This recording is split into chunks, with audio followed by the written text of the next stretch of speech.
Bonjour à tous, aujourd'hui je me trouve à l'écurie où vivent mes chevaux. J'avais envie de vous la présenter. Nous avons aménagé cette écurie de manière à ce qu'elle réponde au mieux aux besoins naturels des chevaux.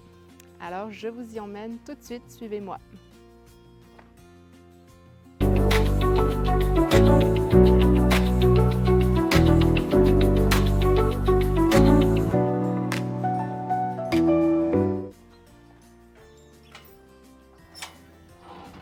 Nous voici entrés, nous sommes devant le bâtiment. Le bâtiment ici est une ancienne écurie à vaches qui a été transformée justement en stabulation pour les chevaux. Donc ici il y a la partie intérieure qui est relativement spacieuse. Il y a deux entrées, donc une ici. Cette partie est paillée. Ici, nous avons installé un petit grattoir où les chevaux aiment bien venir se gratter.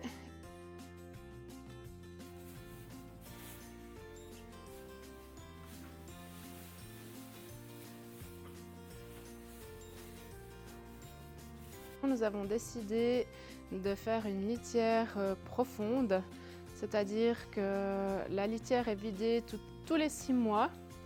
Et puis tous les jours, les crottins sont retournés et de la paille fraîche est mise.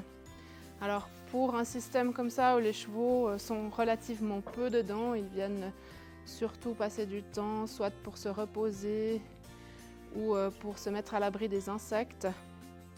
Donc ça va, c'est pas du tout sale et il y a une bonne couche aussi confortable pour que les chevaux puissent se coucher et soit confortable justement pour dormir. Donc pour ça c'est important et on trouve bien ce système-là. Et ici nous avons la possibilité de faire un box terrasse. Si jamais il y a un cheval qui a besoin d'être immobilisé, nous avons toujours cette possibilité-là. Donc voilà. Et puis en sortant, les chevaux peuvent monter là, ou ils ont ici l'abreuvoir. Alors l'abreuvoir est alimenté continuellement parce qu'on a la chance d'être sur une source. Donc voilà, le surplus de l'eau part dans le ruisseau ici.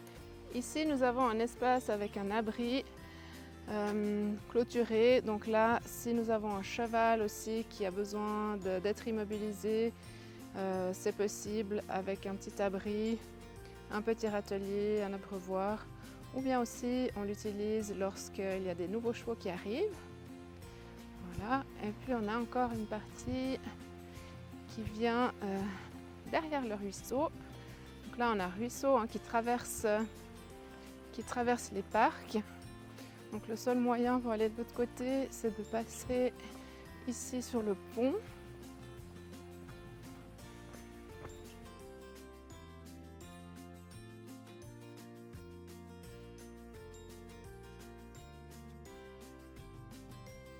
Voilà, et ici nous avons aussi un parc. Un premier parc ici et un deuxième parc au fond là-bas.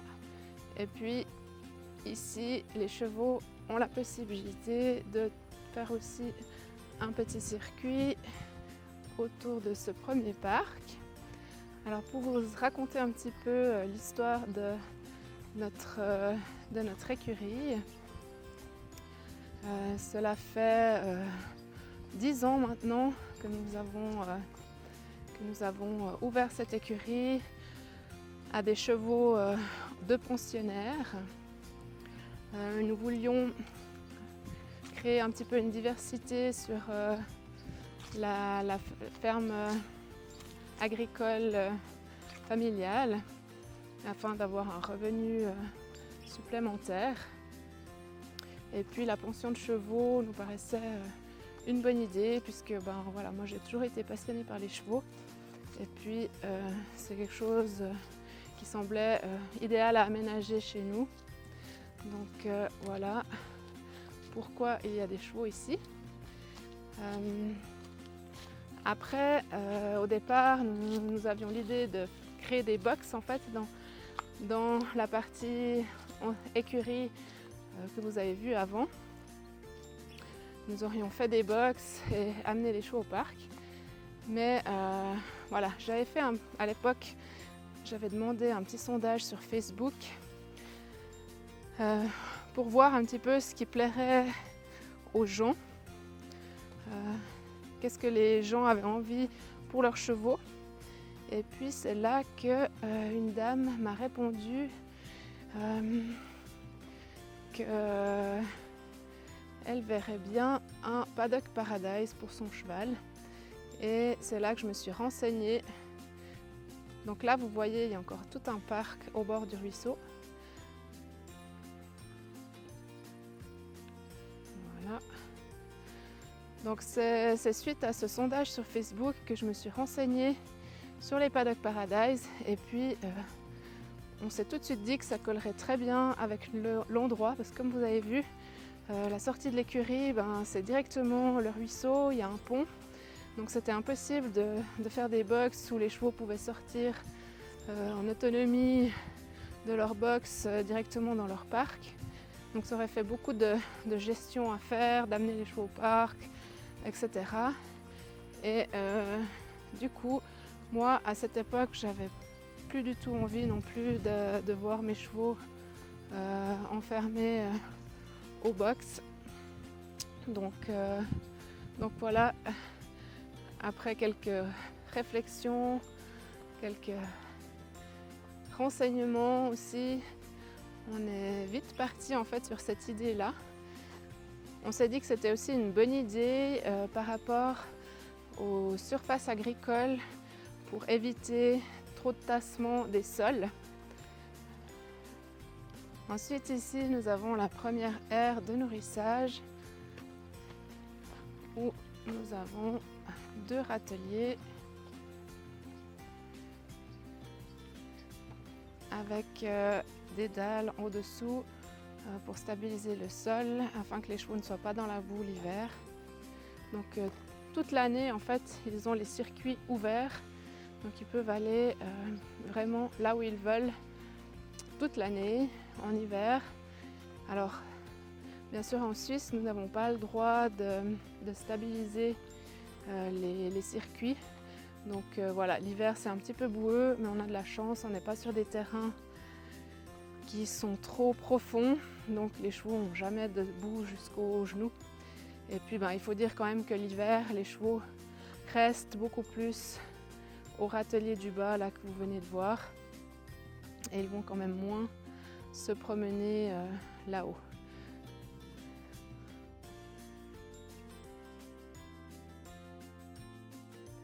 Pour vous donner une idée, les parcours que nous avons aménagés font à peu près une distance de 1,5 km pour une surface allouée aux chevaux de 2,5 hectares.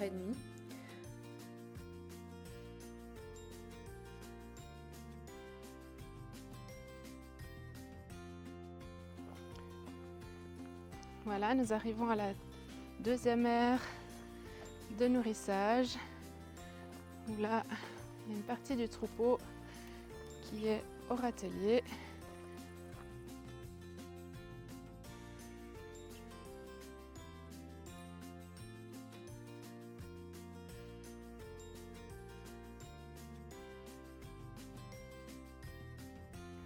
Comme vous pouvez le voir, le foin est sous filet.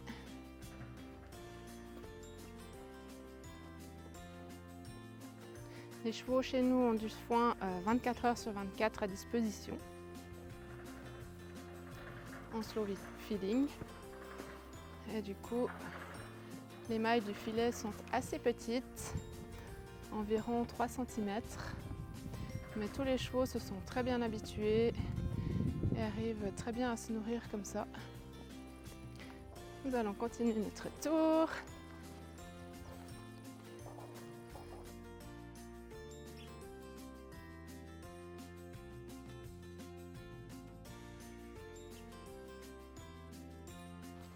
Nous sommes suivis par tout le troupeau.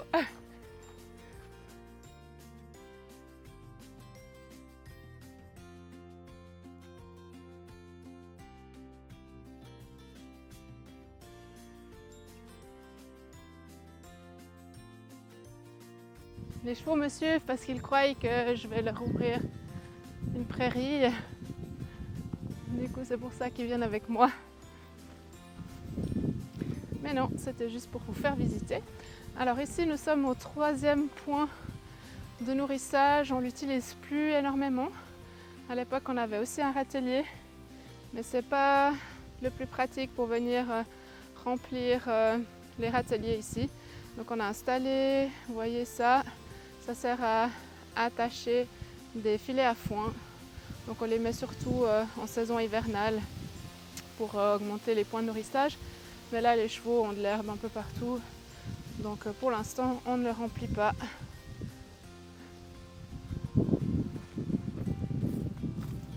Voilà, et on continue notre tour. Donc comme vous voyez, ça fait un circuit.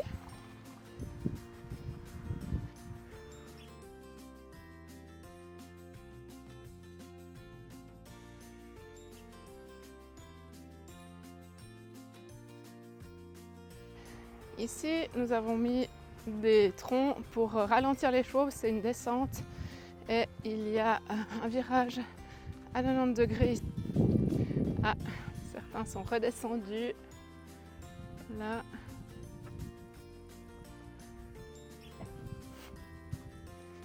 Et d'autres me suivent toujours derrière. Voilà.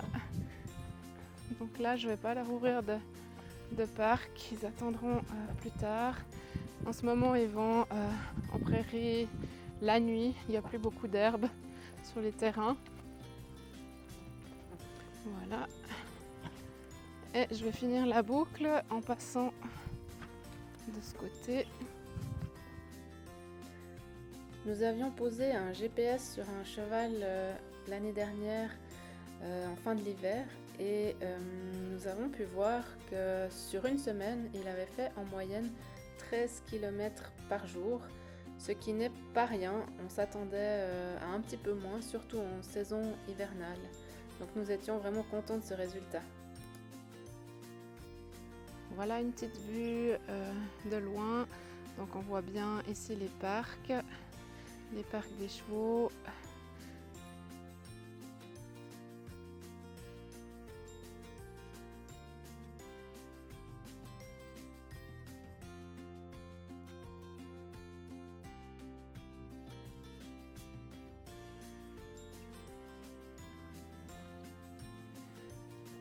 Voilà, en tout cas, nous sommes vraiment satisfaits de ce mode de détention pour nos chevaux parce que on voit que voilà, ils sont bien mentalement, ils ont des contacts sociaux avec les autres. C'est très riche de les regarder vivre ensemble et voilà, ils peuvent aussi avoir leurs besoins fondamentaux qui sont respectés. En effet, là on voit ils sont en train de manger, c'est ce qu'ils font une grande partie de la journée, hein, à peu près 60% de leur temps, ils le passent à manger. Donc voilà, ça ils peuvent le faire vraiment dans ce système. Ils ont leur liberté de mouvement aussi, donc là ils peuvent bouger vraiment toute l'année sur ces circuits. Donc s'ils ont besoin de bouger, ils peuvent bouger. Et puis les contacts sociaux sont tellement importants pour le bien-être mental et physique des chevaux. Donc là aussi, les contacts sociaux, ils les ont. Par exemple, ces deux-là, ils vivent tout le temps ensemble. Ils sont un petit peu à part du groupe souvent, mais ils sont très proches l'un de l'autre. Voilà.